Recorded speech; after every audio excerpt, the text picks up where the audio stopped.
Before I begin, I must tell you that we have a combined experience of about more than 100 years sitting on this panel. So they are all rock stars sitting on my left and right. Yeah. That was to make us feel No, sir. Not really. The topic for today's discussion is alternative investment funds, the next frontier. Just to sort of give you a little perspective on AIFs, I think it's a room which is absolutely initiated, and I don't necessarily need to talk about it introductorily, but just to give you a little bit of perspective, at least as a journalist who's been tracking this space for about a decade, at least how do I see it? AIFs are a nascent phenomenon, but in a very short span of about 6 years, they have made a huge mark on the investment landscape. They are part of the larger alternative asset management which existed in this country. When I talk about alternatives, there's a reason they're called alternatives, because they provide you an alternative way than traditional investment pools like mutual funds, stocks, and bonds. I remember, front page headlines of deals more than $50 million, about 6 to 7 years back, to now where we have reached where, any deal above $200 million is become such an everyday phenomenon. I was interviewing Mark Machin, who is the head of Canada Pension Plan Investment Board, and he said that India is an investor magnet. So I think time for this country has really come to attract investments of all colors, shapes, and sizes. You see a SoftBank investing here. You see all kinds of sovereign wealth funds here. You see large annuity-seeking pension funds here. And of course, you have private equity and venture capital. Now, what makes this class so sophisticated is the fact that it is not hot money. It is private, locked-in capital. When you have a private equity fund investing into this country, your capital is essentially locked for about 7 years. And that is what makes it so sophisticated. And from about $5 billion to about $60 billion just now in PEVC, this industry has really come a long way. What AIFs really did to this asset class is to introduce this very interesting category, particularly while PEVC existed, or this category 3 funds, which heralded a new change, which essentially told you that people like you and me, not really me, but people with disposable incomes of about 1 crore can also be a very significant part of this asset class.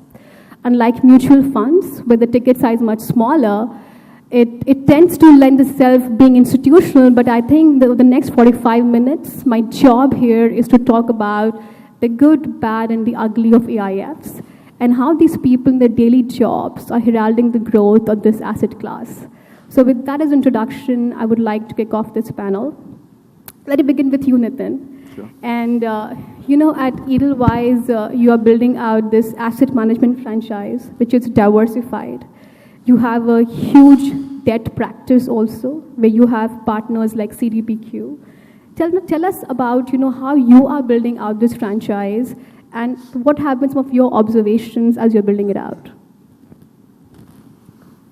I think you gave a brilliant introduction where you didn't limit the conversation around AIF, and I think it's important to understand that AIF is only a platform, but it's largely an alternatives practice that we are focused on. So a lot of our money comes through platforms which are based out of Singapore, which are a classic private equity structure. But our focus historically has been around credit platforms. It was a small journey in 2010-11 where we started with a $200 million odd fund. Till 2014, we had $200 million of assets under management, and in 2014, we had zero because we returned the fund. But today, we are managing around 26,000 crores of assets under management only in the alternate space, out of which 20,000 crores is private debt, 10,000 crores in the distressed credit space, 5,000 crores in the real estate credit space, rest in the performing and infrastructure credit space. And most of the money has come from institutional clients, long-term money, from pension funds, insurance companies, sovereign wealth funds, Europe, US, people who have seen India from an 8 to 10 year kind of lens. As you rightly said, not the hot money. And they are not seeking necessarily supreme alpha. A lot of people could get confused that alternatives is a platform to deliver significantly excess returns. But sometimes alternatives platform is to also deliver unique solutions which are relevant to a particular investor class. So these investors are looking for long-term solutions, more consistent returns, ability to deploy capital in a meaningful way. So those are the kind of investors that we go after in our private debt practice. But what is fascinating is in 2016-17, we started to see that a lot of domestic ultra-high net worth and family offices also have started to like the same kind of products that we were selling to the foreign investors, the pension funds globally. And now we are seeing around 20 to 25% of our incremental flows in the same funds coming from the domestic market. Which is significant. Which is significant because we always had this belief that in India, people don't give you money for more than 3-4 years, where most of our funds are 8 to 10 year funds. So now we raise around 3,000 to 4,000 crores a year from domestic individuals who are locking in their money, trusting the Edelweiss platform for 8 to 10 years. So the landscape has changed dramatically, I would say. Interesting. Nitin, I would come to you now, Andrew. And I actually, in fact, also saw Nitin congratulating you on your returns from your fund. It's pretty unusual in the industry to see that, one competitor congratulating the other one. He also mentioned about the fact that, the landscape has evolved from, institutional investors to now retail investors, seeing a lot of value in these products. Can you perhaps give us some sense on how you are building out the strategy at Avendus? Sure. Before we launched, when I was at my previous company in 2013, traditionally, what you had for investors was either debt mutual funds or equity mutual funds. And so it's either low risk or high risk. And there was kind of nothing along that risk curve to help investors. So when we launched the hedge fund back in 2013, it was really to try and give people a risk-adjusted return, which was with debt-like type volatility, but equity-type returns. So, in other words, we were aiming for that 15 to 20%, which is what the market does over the last 10 to 15 years anyway. But with volatility, which is more bond-like, 5 to 6%, rather than equity volatility, which was 15 to 20, depending on whether it's large cap or small cap. The other thing we did was that to compete with the wallet share of investors was that we're really after their debt money for that fund. And with the volatility being low and the fact that you weren't locked in, say, for 3 years, you had monthly liquidity, this appealed a lot to investors. So that fund has grown to around about 4,500 crores now. And then we said, okay, as we're good at hopefully managing risk and risk-adjusted returns, can we do anything on the equity side? Because what a lot of investors talk about now, let's just talk about the markets now. Everyone's saying, well, there's a lot of risk out there. Do I put my money in the markets now, only to find that, say, like September, October, you can lose considerably in that. So what we did was launch a fund which is 70% long, but we're using 30% to hedge those long positions. And it's a unique strategy in that a lot of mutual funds, PMSs, can't do that. So it kind of, hopefully over the time will kind of limit the downside when markets fall, but enhance the upside as well. And that's the kind of product we did. So again, successfully launched 2 funds. That's about 3,000 crores now. So I think what's going to happen going forward in overall, and it's going to be an interesting time in the next 12 months, is that with the changes in the regulations for mutual funds in terms of, large cap, mid cap, small cap, it's going to be very difficult for funds to outperform, particularly in the large cap, the indices, because it's going to be a crowded space. And I think a lot of investors are going to look beyond that and say, what alternative funds are there which I can get better returns going forward.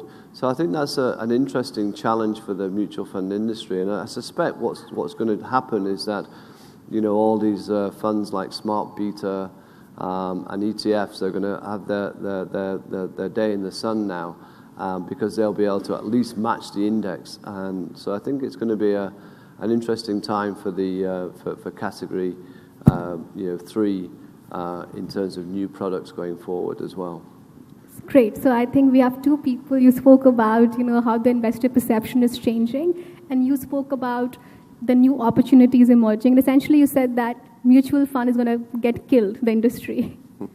I didn't quite say kill. I mean, there'll always be a role, and listen, I invest in mutual funds as well. But what I'm saying is that as incremental money wants to go in the market, I think people will look for alternative ways of enhancing their returns going forward, either on the debt side or from the equity side as well.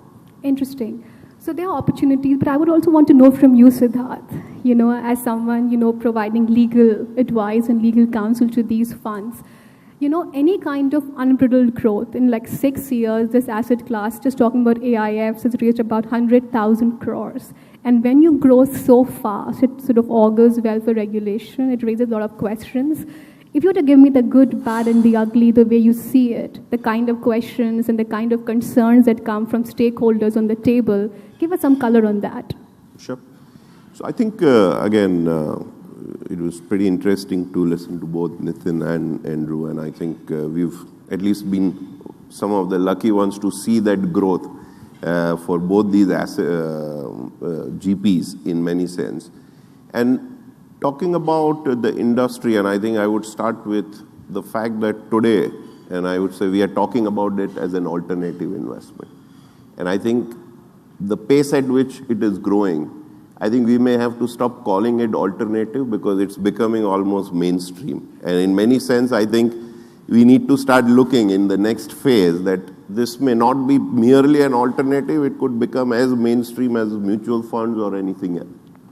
And to that extent, I would first give credit to the policymakers. And I think in my experience, if you really look at the way regulatory framework has evolved in India, I think an AIF, I would actually pick it out as one of the most classic case study of how a collaborative effort of industry, investor, policymakers, all kind of working together to really first establish it as an industry and then see the growth that the industry has seen. So in that sense, I would say SEBI, when they kind of decided to transition out from the erstwhile VCF, and I think 96 to 2012, there was a phase when the entire alternative, if you call it, was all centered around venture capital funds.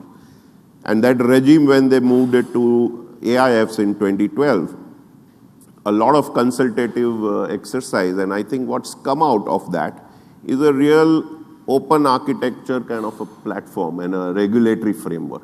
And to a great extent, what we are talking about as a growth here, I think I would also lend a lot of credit to a framework which allowed such growth for this asset class. And to that extent, I think it's today also a framework which is very, very relevant, and it's open architecture to cover all asset classes. I mean, we've seen credit, we've seen private equity, early stage, infrastructure. We're going to see a lot more of more sophisticated strategies that would come out. So in that sense, I think a framework which is today very conducive, and I think it will continue to kind of foster the growth. Where I think the policymakers are going to start looking at this framework going forward, because at one end, I think the expectation was quantitative growth for this asset class, and I think that's what has kind of started. Achieved till now. It has been achieved. Maybe the next phase, and we are starting to see some inkling of it, is the fact that the focus will shift more on qualitative growth as well. And what it means is really creating a robust framework, disclosure framework, which kind of allows investors to make a more informed choice, performance benchmarking, which today I think is something which is not exactly available in an Indian market compared to many others. And I think that's going to be the focus for the regulators, as I see, going forward. And I think that's in a larger interest, maybe a little disruptive to start with, but will create a very robust platform for the asset class to continue to grow to that extent. Interesting. So we spoke from the manufacturers on the opportunity side. We spoke on you on the regulatory side. Now I come to you, Gautam. He mentioned that, SEBI has played an instrumental role as to where AIF is right now. And you on the SEBI AIF committee. Give us kind of some background color on what were the questions and concerns raised when you were discussing, deliberating on this. And he also mentioned that while the quantitative growth has been achieved, the way forward is how do you achieve qualitative growth? So where will the next frontiers of regulation come from? If you can give us some color on that. Sure. Thanks, Shrija. So I think as I was sitting and listening to this, and as Siddharth rightly pointed out, credit to the regulators for this. My mind was going back 4 years back when SEBI set up this committee. So for a regulator to proactively set up a committee to develop the alternative space is itself, forward-looking. I remember the first meeting of the committee, and there are 3 reports. They're all on SEBI's website, so I can talk about it. Mr. Narayanmurthy, who was chairing the meeting, he went around the room, 15 of us, and saying, look, we've been given this task. Can I go around the room and ask each one of you all, what is the key concern that you have? What should we start with? And we were about 15, 20 of us around the room, and invariably, the consensus was tax. And I said, look, I have not written the law. I'm a tax guy, but don't look at me. But I realize there's a lot of work to be done. I think tax seems to be the heart of every problem, I think. No, but just coming fast forwarding, right? So if you look at, we had a time when FDI was not allowed in AIFs at that time. We had a regime where there was no clarity on the pass-through. We had a regime where income, whether it's capital gains or business income, was not there. And that's the reason which was holding a lot of players back. So this, on the back of this committee, I think the regulators pushed really hard.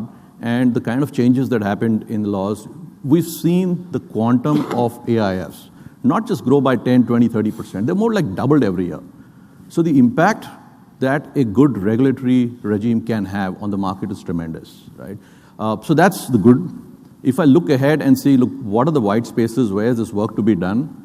So it was great news for the CAT 2, but on the listed side, I think we still have a lot of work to be done. And in all fairness, it's not just about moving a PMS platform to an AIF3. As you correctly said, you have to look across the whole piece. My sense as we speak to players on the ground is that if this part is also set right, it will attract incremental capital flows into this sector on the listed side. Right? And there's more than enough wealth over here. The number of high net worth individuals in India, you see any statistics, it's risen very fast, very high by global standards. And that's something that can be explored. The other, of course, is about new business models, but we can talk about that in a bit. Okay, interesting. I think all of you have some concerns on the category 3, which seems to be the new asset class growing really fast. I come to you, Nitin, and from the manufacturing side, from somebody who's sort of, dealing in that space, you have institutional investors on your credit platform, but you also said that the asset class has evolved now to attract retail investors. Right. Tell me one thing that, when you have 1 crore as ticket size, what remains of an institutional asset class? Ticket size really becomes so low. And I remember when I was sitting there, I remember a gentleman coming over to Andrew and in fact telling you that I'm an investor in your fund. So how do you manage about 600 to 700 LPs? They become investors in your fund. And is this really a viable way forward? I would want to know this. So as I said, I think if you assume the minimum ticket size is 1 CR, it doesn't mean the average ticket size is 1 CR, right? So average ticket size is around, let's say, 5 to 10 CR. Our maximum LPs in any fund, even for the domestic fundraise, are not more than 100 to 150. Even that's huge. Yeah. It's actually quite manageable, to be honest, because most of these people are very screened in terms of their needs. They are largely sold products through our own wealth channel, where there's a very strong filter of product suitability. The sales process is not a one-day process. It's a 2 to 3 month process. So from the time that the product is pitched to the time that the product is closed, it's a 2 to 3 month process, to the extent that the last bit is the fund manager also ends up at least having a call, if not a meet. So the alignment in terms of what the client need is and what the product can offer is very high, because we're very conscious that the client is locking in the funds for 8 to 10 years. This is not an open-ended fund where if you don't like the fund, you can just get out 3 months later. So there is a responsibility on our end to ensure that we are very responsible while selling the fund.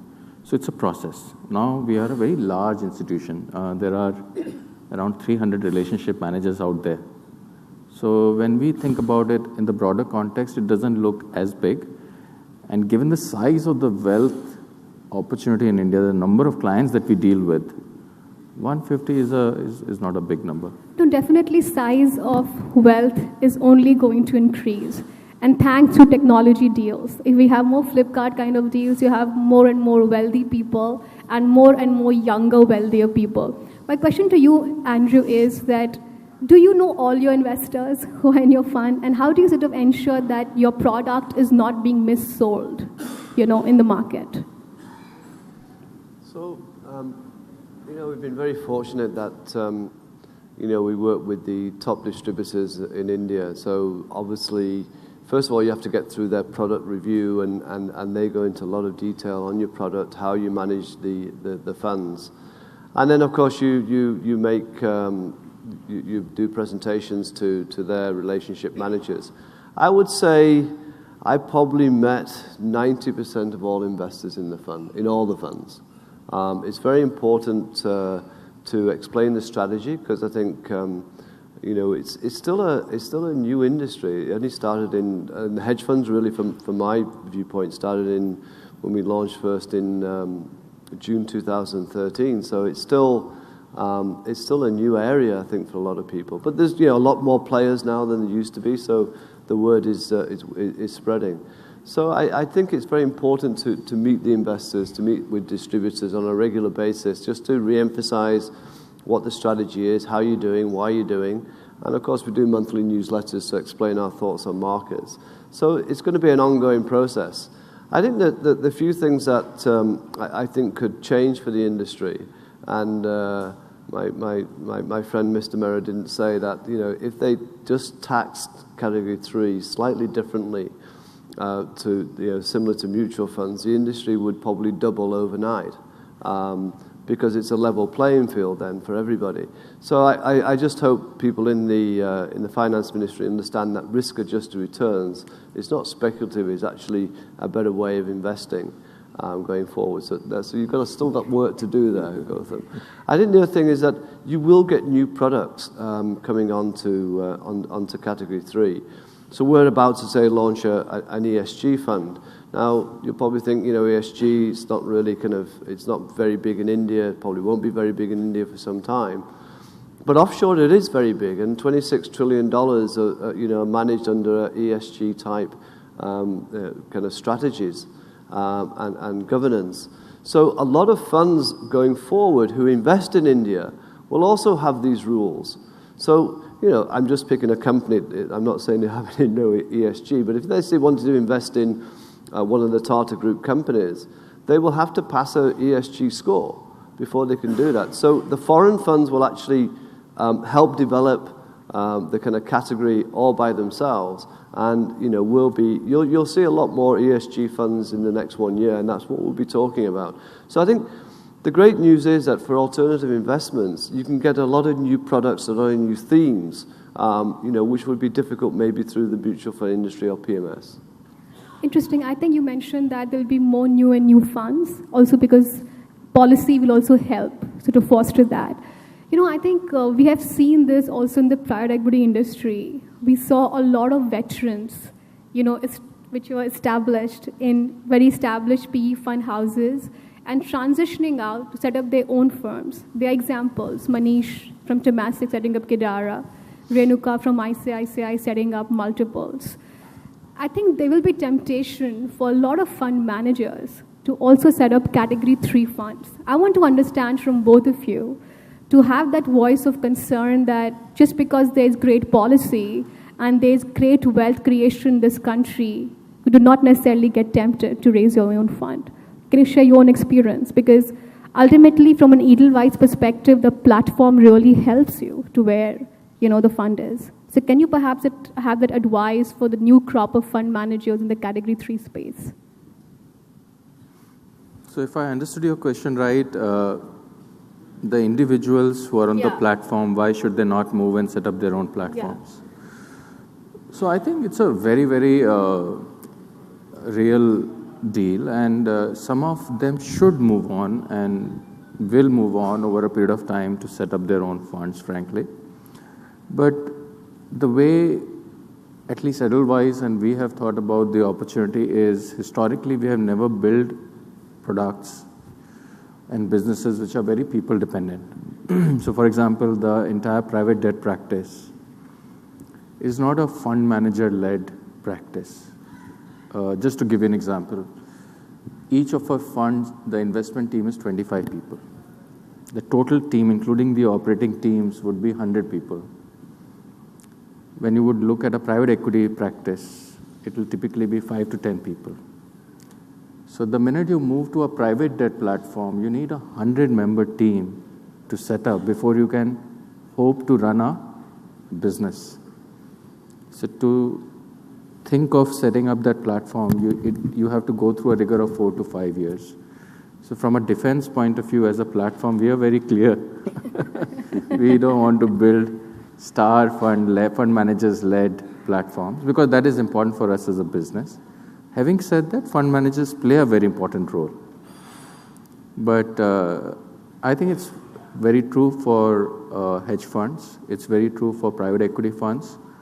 But one of the reasons why we have stayed slightly away from that practice.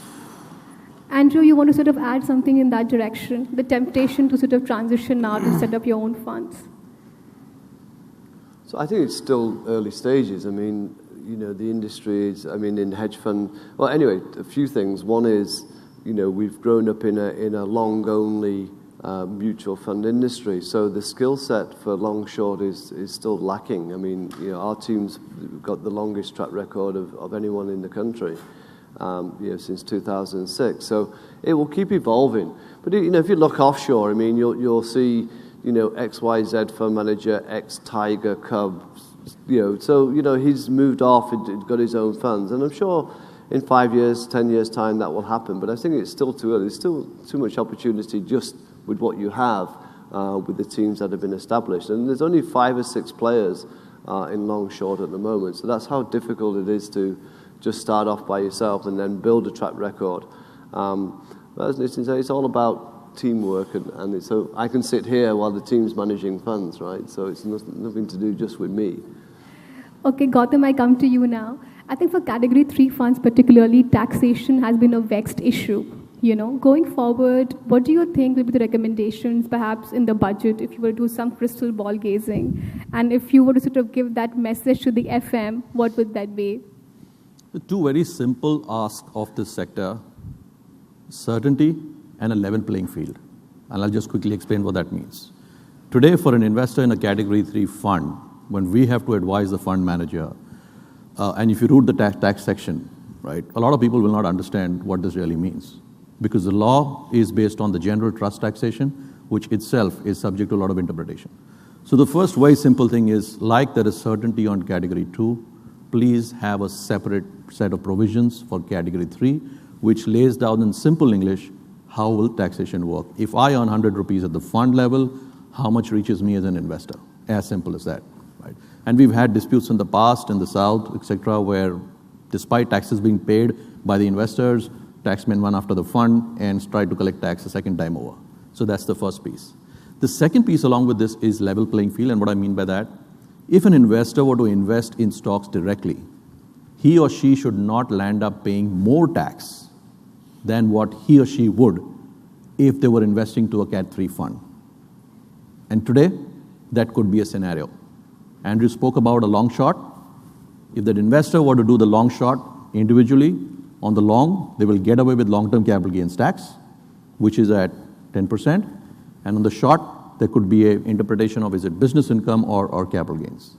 If the same investor were to come through Andrew's fund, there is a risk of the entire income getting taxed at a higher rate. In fact, when a new platform is being set up, the laws should be promoting and giving some kind of incentive to investors to come through this. The present structure actually provides a disincentive. So these are the two simple asks on Category 3. We've almost there since the past, 3 years, but hope, right? In this budget, you're hoping some of those concerns to be... Not in this budget, because this may be a vote on account. And, may, depending on which government comes up, if they've had time to think through it, right, there could be scope, but I wouldn't bet on this time. Siddharth, I come to you. You have been a long observer of this, especially the fund space, and whenever I've spoken to you, spoken about new funds coming in, structuring. Talk about, this in the AIF space. What is the appetite of institutional investors being seduced to this platform? We still do not see very established funds using AIF platform. Why is that? So, I think one is, of course, I'll split this into two, and I think one is about appetite for institutions towards AIF, and I think I'll go back to the point made earlier. Let's not look at AIF as an industry. I think AIF is a platform, and alternative investments is what we're talking about. So I think to that extent, let the asset class grow. The instruments that they use for deploying that can be an AIF, can be an FPI route, can be an FDI. And I think that flexibility or a choice of structure is something which should be left to the investors.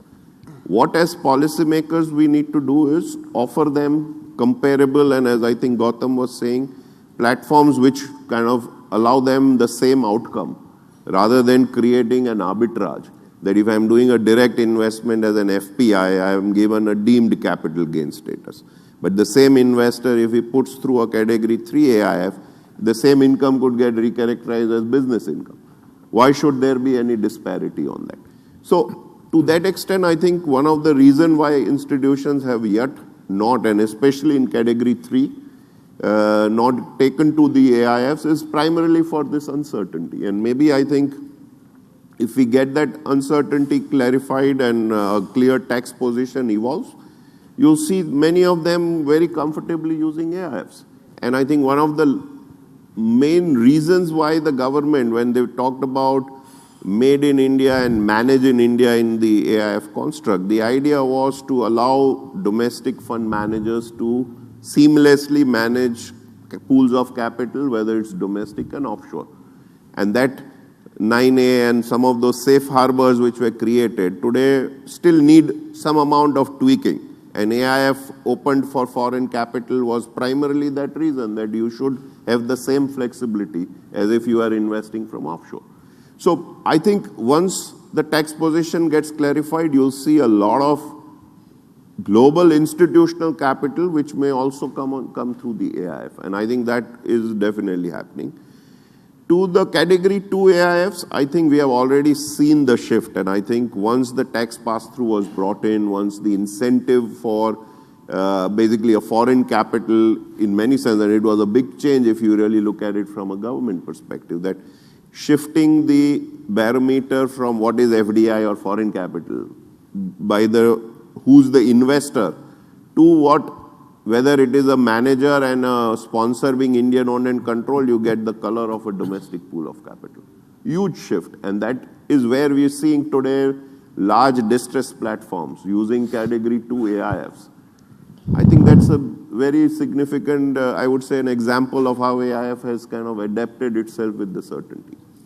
Where we see products, I mean, at least I see some of the new products coming in on that space. I think there is still a gap for permanent capital vehicles. And I think that is an area where already some work is being done with the APAC committee and the industry. And so you're saying fund structures will change? So fund structures, it is still a fund for all purposes, but because today you're only classified under AIF as an open-ended or a close-ended fund. But there is, in an open-ended, you are giving investor a right to withdraw at some point. What we're talking about is same investment thesis or probably more flexible, but a permanent capital. So where there is no pressure of a 10-year or a 8-year, you are talking about a permanent capital. Investors get liquidity through listing. And I think it's being modeled in some sense around a concept of BDC, a business development company in the US, which has become a very popular vehicle in some constructs. So I think that could be a new product because it allows flexibility on underlying investments. Innovation is happening in this space. So there's already a lot of work I think we've been working on, and we are hopeful that at some point for mid-market companies where they need that kind of capital, these platforms would bring in. So that could be the other innovation that hopefully we would see in the coming times. And I think it's going to become more bespoke management structures because I think the type of investors who are now looking at AIFs, and I think you're starting to see evolution in the AIF itself. So while the regulators always envisaged it as a pooled structure for investment, I think as you see more and more institutions, they'll need more bespoke structures. So AIF will have to adapt itself to kind of cater to a single investor, a single family office. So I think some of those kind of innovation. Can I just add on? Sure. Because a few things you mentioned about managing India, which is top of my mind. So, we're very successful in our hedge fund here. If I want to go offshore, I've got to set up an offshore vehicle in Ireland or somewhere. I've got to have custodians. I've got to have a whole bunch of stuff offshore. Now, there's two ways around that. One is 9A, which is hugely complicated, and we're trying to work through that. And then you have Gift City, right? Now, what does Gift City need? It needs funds to actually become a successful operation. Now, we're willing to do that, but again, it's so complicated in the tax that we're, again, working our way through that as well. Now, if you want to have more jobs, more funds managed from India, it's very simple. Just clear it up, let funds come. We know what the tax is anyway for offshore funds. Surely it's supposed to be an international offshore center. And just make it easy. And then you'll get a lot of investors coming to India because you have people managing the money on the ground. It's a big change. So I think there's a unanimous voice coming from the panel in terms of, having more tax certainty and having a level playing field. And also to sort of, for innovation structures to foster in, we need more and more participation from policymakers. Now with my last round discussion, tell me one thing, ultimately the color of money is green, right? And for an investor, how do you distinguish between one fund manager to another? Because there's no dearth of capital now, right? So how is an Avendus different from an Edelweiss, or how is one Shrija different from Siddharth tomorrow if I go out and raise that kind of capital and invest in? So what is the difference you are bringing to the table? I think I think there are multiple levels of differences that one should consider when an investor is looking to invest in a fund. The starting point, I think, is a platform. The institutionalization of a platform.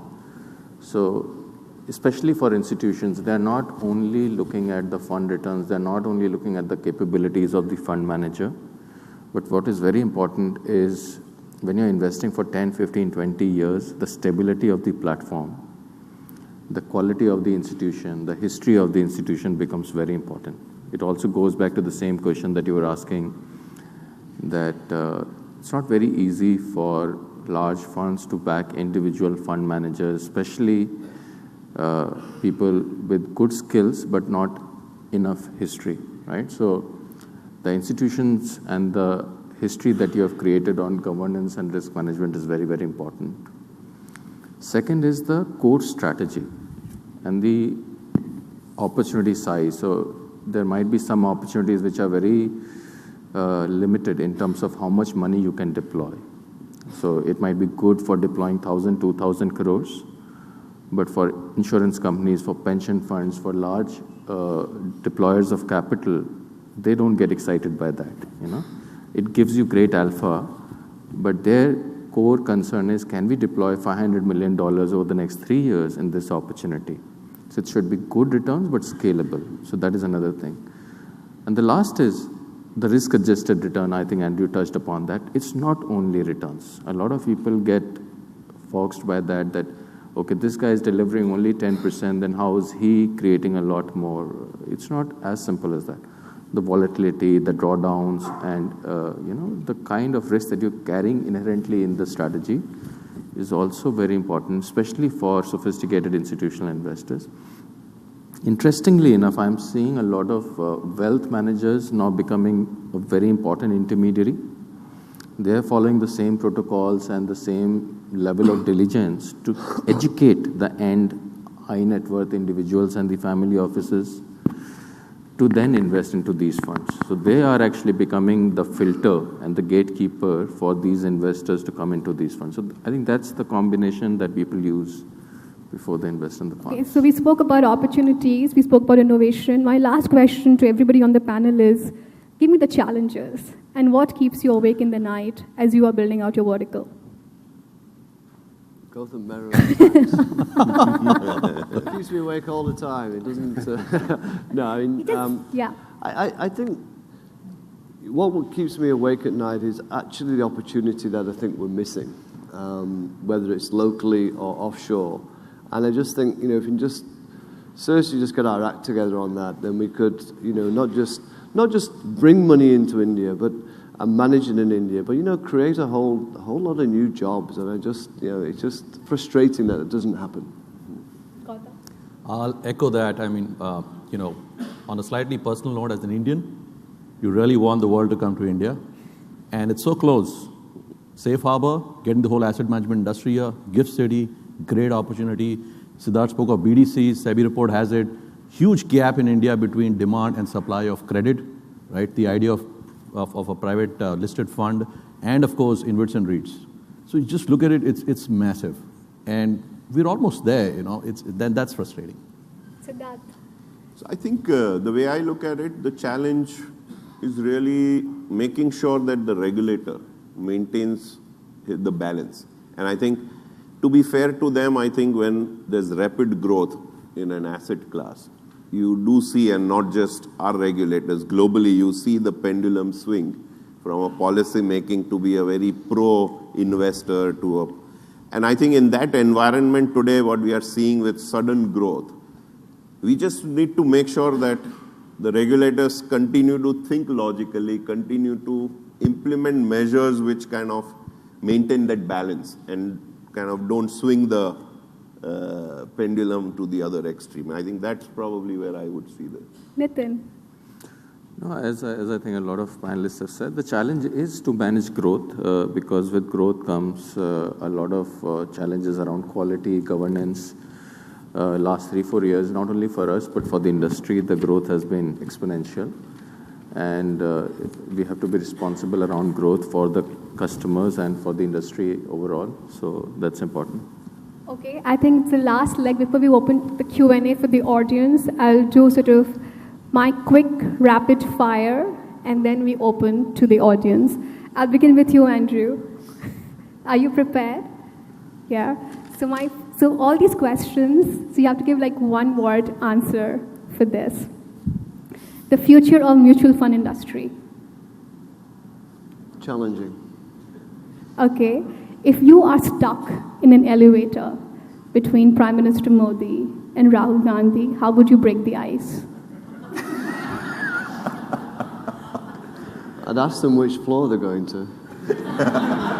Which floor are you going to? One's going up, one's going down, right? Okay. The fund manager most revered by Andrew Holland. It's not a fund manager, it's a fund management company. And the name's just escaping me from the UK, but I will tell you when it comes back to me. It's a fund management company. Okay, Gautam, now it's to you. You know, your message to the finance minister. A sales pitch, like 2 minutes you have. You can breach your revenue deficit. Wow. Okay. My second question to you, 2019 elections, budget in an election year, 2 recommendations. It'll be around the fund management industry. Okay. Siddharth, if you were to pitch to Sachin Bansal that get into the alternative investment fund management industry, how will your pitch look like? He's already there. He's launched his fund. So that it's too compelling for someone like him. So I think he should be there. Okay. And your verdict for 2019 elections? Well, I think the growth that we have seen, I think we can only leverage on it a lot more with the current government. So I would expect no disruption and a continuity for at least the next 5 years. So be specific. You just said the current government. Okay, Nitin, I come to you the last. Okay, the same question for you. If you are stuck in an elevator between Mr. Modi and Gandhi, how would you break the ice? Which floor? You can't just copy Andrew's answer. You know, we all used to like coffee with Karan. I know. I'm not sure I'm enjoying water with Shrija. And we definitely don't want to be KL Rahul and Hardik Pandya on this. Okay. Since you markets by 2020, what's your final word on that?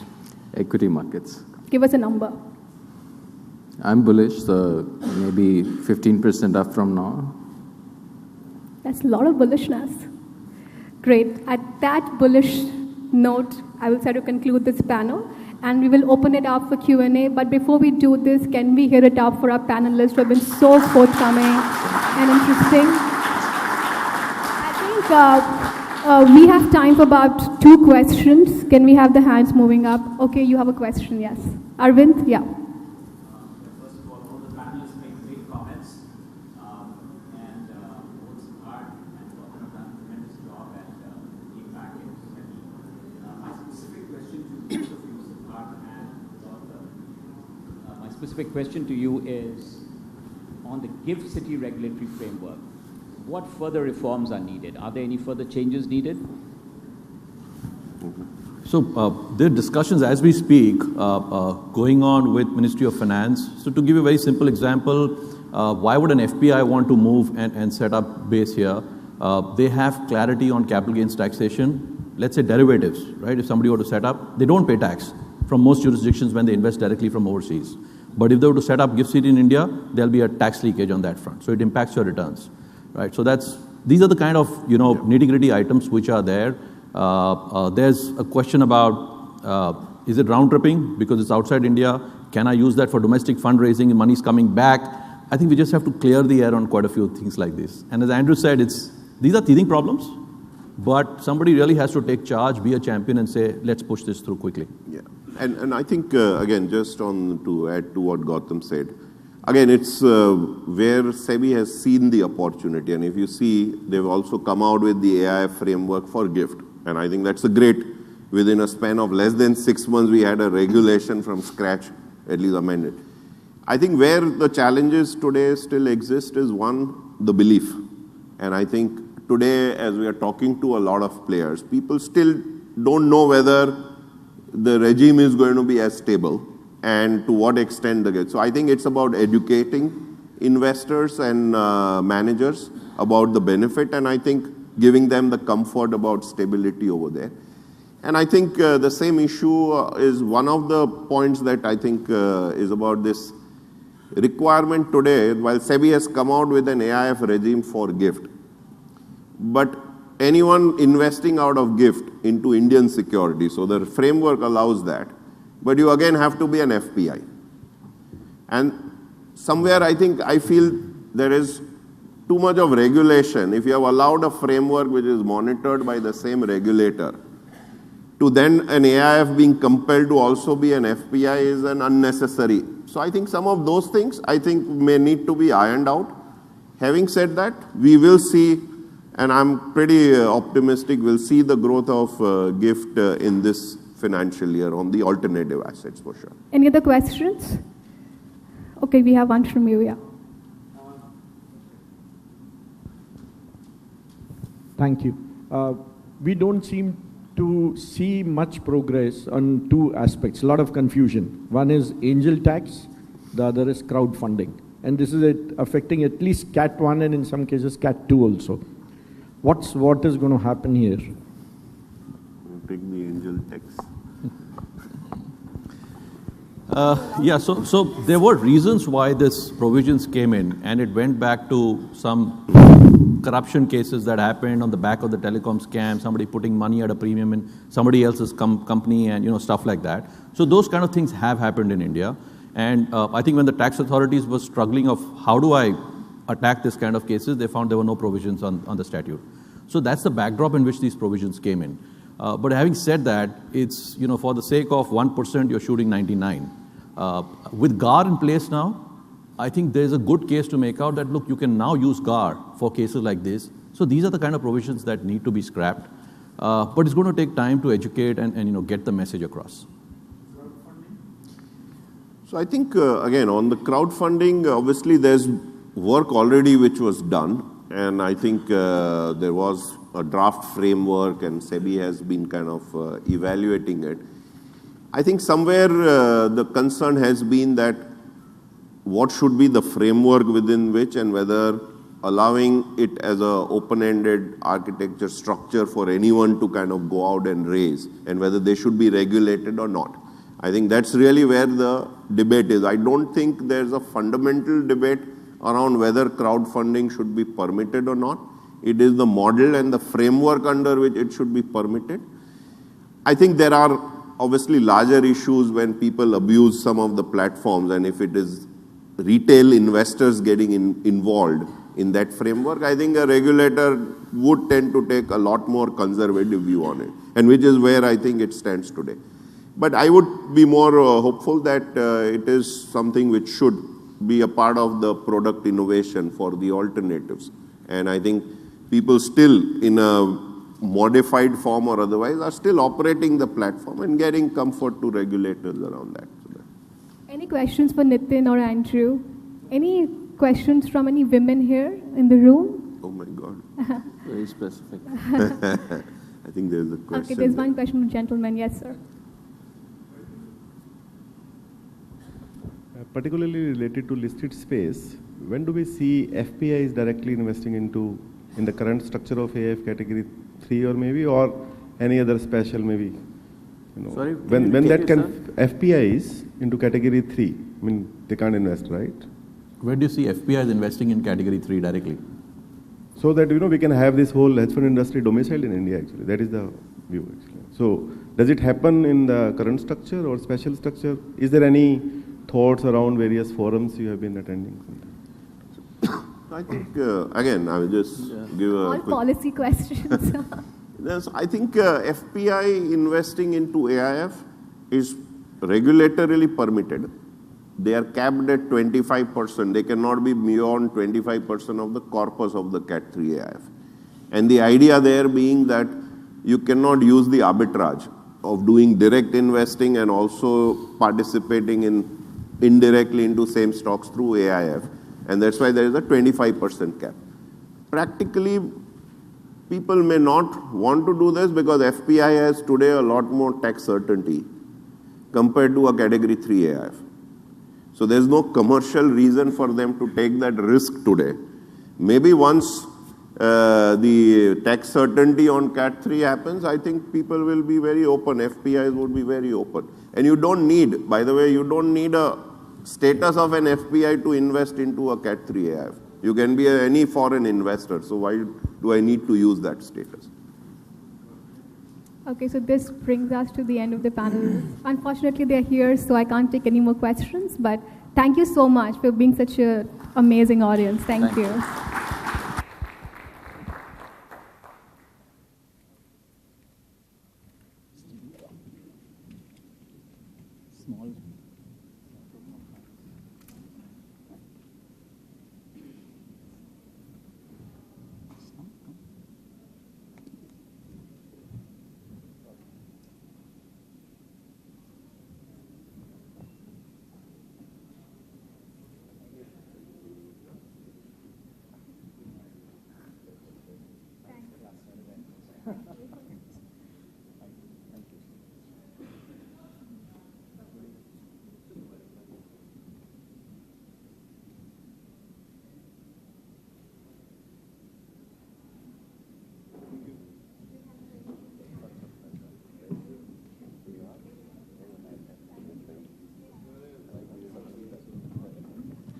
Now that was...